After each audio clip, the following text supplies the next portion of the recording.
Don't let anyone disenfranchise you because you're a young man, especially a young white male man. Okay, let's put this in perspective. This is white supremacy disguised as empowering speech. One thing white people always call black people out for is playing the victim.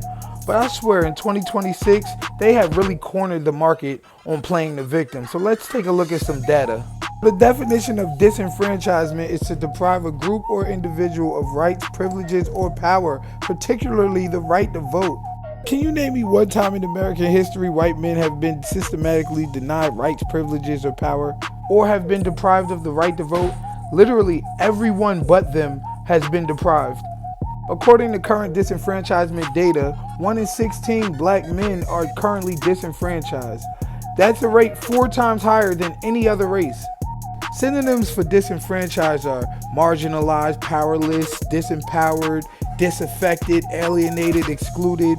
Does that sound like anything that describes the current state of white males? No, that actually describes the current state of black men, black people in this country for the last 400 years, including still up till today.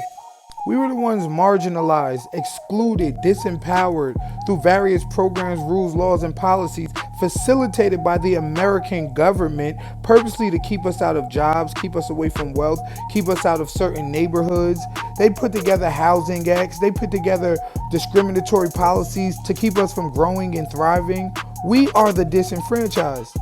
Now, one current example that the white supremacists use to justify their allegations of white disenfranchisement is DEI and affirmative action.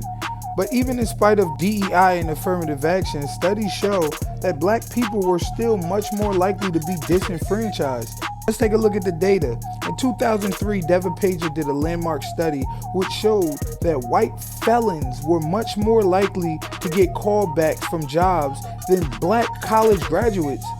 The study showed that 34% of white people without felonies receive callbacks.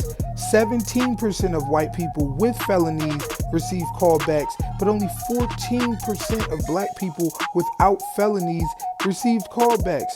This study proved that racial discrimination is still very much alive in hiring practices. And before y'all say, well, that was 2003, that was over 23 years ago. A recent study in 2023 by Northwestern University shows that the data is still consistent. According to the study, which analyzed more than 174,000 job applicants, white applicants received 36% more callbacks than black applicants.